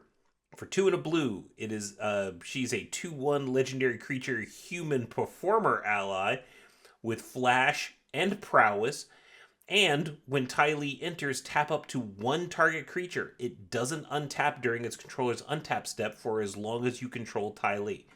Okay, a few things. What does it mean where it says as long as you control Ty Lee? If Ty Lee leaves the battlefield, you lost control of her and the ability ends. If Ty Lee changes controllers, you lost control of her. It doesn't matter if you gain it back somehow before that tap down creature would untap, you lost control. Okay? Now here's something we've talked about in the past. We've talked about effects with the duration, and we've said if the duration ends before they start, they don't happen. Okay, that's still true, but this ability is worded a little bit different. Here, when Tylee enters, we tap up to one target creature, and then we have it doesn't untap during its controls. That's the thing with the duration. So if Tylee is removed in response to her own trigger, the tap of that one target creature, up to one target creature, is still going to happen. Okay, it's just that keeping it tapped is never going to start. Unagi? Yeah. Salmon skin roll. Ah. Like 3 people out there got that reference, and this one's for you. Anyways, the Unagi of Kyoshi Island is 3 blue for a 5/5 legendary creature serpent. That art is amazing, by the way. I love that. This serpent has flash and ward waterbend 4. Interesting. And whenever an opponent draws their second card each turn, you draw 2 cards. So, in this case, waterbend is a cost being paid by your opponent. However, it still works the same. So your opponent can pay 4 generic mana. They can tap 4 creatures, tap 2 creatures and 2 artifacts, pay 1 mana, 2 creatures, and an artifact. Whatever you like, you can. Waterbend still works the same. It's just paying a ward ability. And the last ability on this, whenever an opponent draws their second card each turn, you draw 2 cards. That can only trigger once each turn for each opponent. So in a commander game, as you're going around the table, if each opponent draws their second turn, bam, you can have this trigger once on each of their turns. But in a 2-headed giant game, not so much, because it's still that same turn. If one of your 2-headed giant opponents draws their second card, go to combat, and then the next main phase, the other teammate draws their second card. Too bad, already triggered once this turn. That's it. I bet this would be fun in a group hug deck. Look at him. He wants to hug you. Yeah. Yeah. Clearly. Oh, gosh. So this next card is kind of interesting. Charles, correct me if I'm wrong, but I was pretty sure there were no walls in Ba Sing Se. There are walls of Ba Sing Se. It's the joke. There's no war in Ba Sing. Okay. The next card is the walls of Ba Sing Se. Are you just taking it from me? You did Chai Li and you're just gonna steal. You're just gonna take my card? Nope. Sorry. Oops. I got excited about the pun. Never mind. It's all you. It was a good pun, I guess. So, as Bryan has announced, we're going to do the walls of Ba Sing Se for 8 mana. It is a 0. It is a 0/30 legendary artifact creature wall. That's right. 0/30. Defender. Other permanents you control have indestructible. I just want to pause on the fact that this is the highest toughness creature that has ever been printed that's not in an unset, that as far as I'm aware of. I'm sure there's something in an unset that had like 10,000 toughness or something, but this is the highest toughness creature ever printed. All right. Yeah. And I consider unsets to be real, so I'm just trying to, do the legal thing here. So they're not real. They are real. They aren't real, and they can't hurt you. Unsets are real. Right. Unsets are real. Can't hurt you. Anyway, let's talk about the walls of Ba Sing Se. Damage remains on permanents even if they are indestructible. So killing this wall may cause other things to die as they're no longer indestructible. Any indestructible planeswalker will lose its loyalty as it's dealt damage. And when it hits 0 loyalty, it's not indestructible with regards to state-based actions. Battles work the same as planeswalkers with respect to their defense counters. They still lose them. Then when they have 0, they do whatever battles do when they hit 0. In general, they're going to flip over, but if you're listening to this in the future, who knows? Yeah, right now it's only sieges, and sieges do the exiling and then coming back. Right. But other battles, who knows? Right. Yeah, if they come up with Tweedle Beetle battles, then they'll do whatever Tweedle Beetle battles do. I can't wait to put this in my Arcades deck and have somebody freak out when I am able to do 30 damage with the Walls of Ba Sing Se. Also, as has been pointed out on BlueSky and various other social medias, you can suplex this thing, which I think is just so funny. Excellent. Suplex a wall, why don't you? Yeah. All right. Next up is White Lotus Hideout. It is a land. You can tap it for a colorless. You can tap it to add 1 mana of any color. However, you can only spend this mana to cast a lesson spell or a shrine spell, or you can spend 1 and tap to add 1 mana of any color. Really just want to call out one thing here is it's cast lessons or shrine spells. You cannot use this mana from the White Lotus Hideout to activate abilities of shrines. This is only casting spells. We're only talking about spells on the stack. Only spells on the stack, not abilities, not activated abilities. Okay, that's it. I want to know all about this creature. I need to see whatever episode this is in because Wolfbat is our next card, and this looks awesome. So 2 and a black for a 2/2 creature Wolfbat. It has flying, and whenever you draw your second card each turn, you may pay black. If you do, return this card from your graveyard to the battlefield with a finality counter on it. So, Wolfbat does not care where it is when your first card for the turn is drawn. But in order for that ability to work, it had better be in the graveyard when you draw that second card. So that triggered ability works from the graveyard. If it's not in the graveyard, long hair don't care, doesn't see that at all. Now, if something has you draw multiple cards, like a Quantum Riddler, for example, replacing your 1 draw with 2, this ability will trigger after you draw whichever is the second card. Then it'll go on the stack after you've drawn all the cards and finished resolving your spell or ability. So if you have a Profts thing that's letting you draw and discard or do all these other shenanigans, it lets you finish all of that. Trigger will wait patiently in the wings until you're ready for it to go onto the stack. And if something tells you to put cards in your hand without using the word draw, then you didn't draw that card. I know, something like sleight of hand is not a card draw. It just says, oh, look at the top 2. Put 1 in your hand, didn't draw that one. You put that in your hand, but you didn't draw that card. At least not for the purposes of a Wolfbat, which is very selective. So we started this whole review with Aang, and we're going to end this review with Zuko, which... A to Z. A to Z, of course, but it really does feel apropos that, we have the 2 principal characters and we have this whole thing tonight bookended by both of them. So for our last card tonight, we're going to do Zuko Conflicted for black and a red. He's a 2/3 legendary creature, human rogue. Rogue, that's interesting. Okay. I guess rogue is fitting. At the beginning of your first main phase, choose one that hasn't been chosen and you lose 2 life. And there are 4 options here. They are draw a card, put a +1/+1 counter on Zuko, add 1 red mana, or exile Zuko, then return him to the battlefield under an opponent's control. Because, he's a little conflicted, so he doesn't know where he needs to be. Some notes about this. When an opponent has control of Zuko, he will trigger during their first main phase, and they will make all the choices. So they'll choose whether to draw a card or to put a +1/+1 counter. When Zuko does get exiled and enters the battlefield, it's a new object. So those 4 choices that you had made, or 3 or 2 or 1, maybe you just chose to exile Zuko, whatever. I'm not playing your game. I don't know why you do that, but whatever.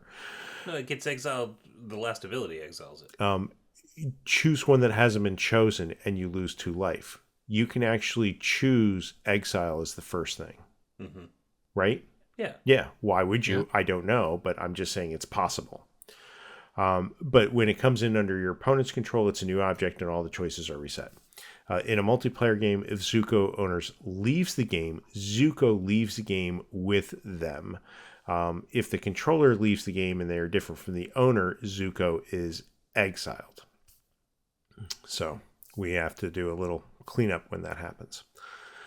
And with that, we are done. We have covered all of the cards that we're going to talk about tonight for Avatar and the release notes. And I'm just curious, we did a little, thoughts how we were feeling beforehand. We may as well do thoughts how we're feeling at the end. Okay, I am actually genuinely a lot more excited to watch this show now.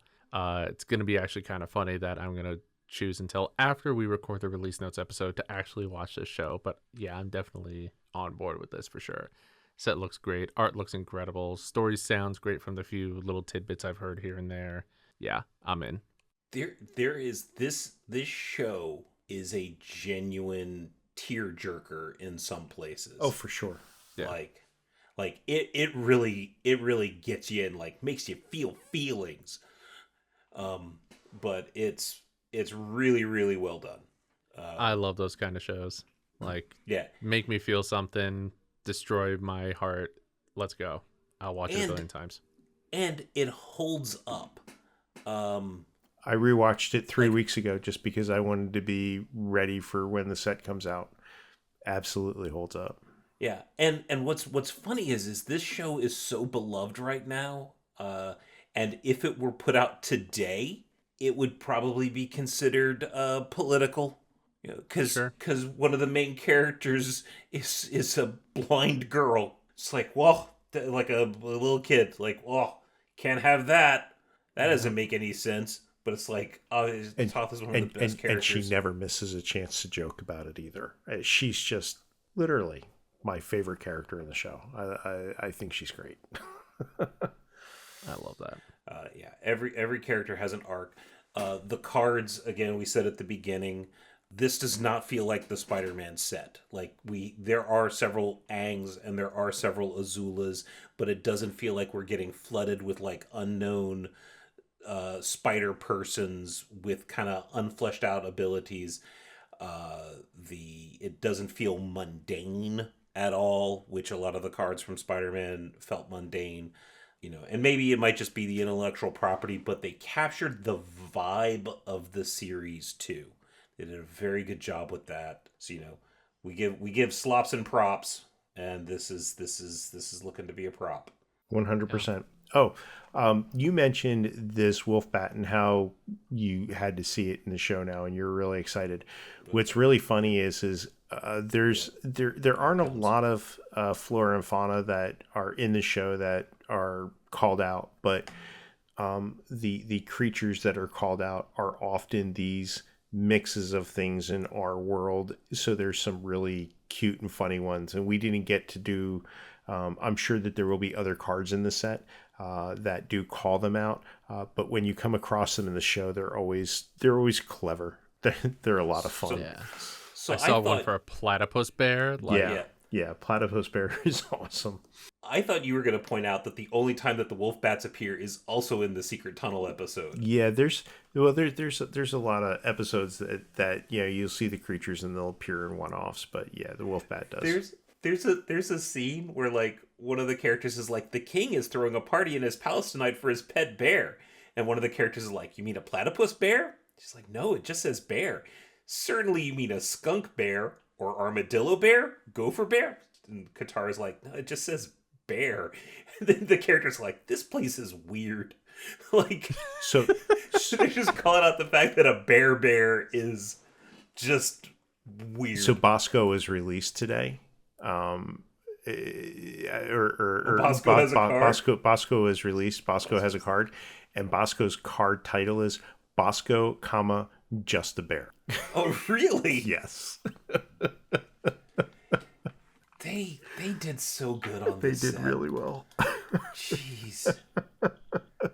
Might actually make me like Universes Beyond. It's tugging at me. It really is. It is. I'll okay. Maybe I'll be like Team UB until Star Trek comes out, and then I'll hate it again. Yeah. So long as I got you through. Okay. So long as I got you through Turtles. I don't know how you feel about Turtles. Oh, I mean, I like Ninja Turtles in general. I don't think it's deep enough for a set, but yeah, we'll see. And apparently they didn't either. But oh, all right. That hurts. That hurts.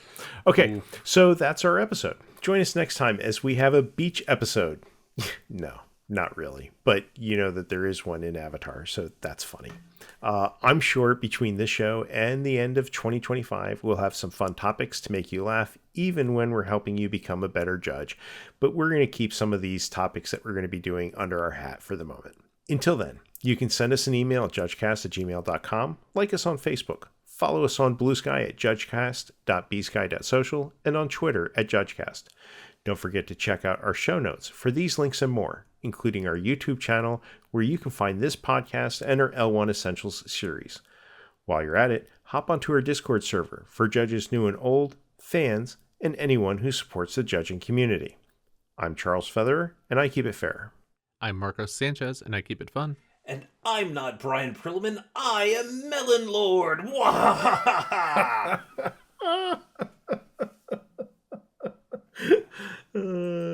I'll get that in like a week. Yeah, trust me, it'll be really funny in a month from now.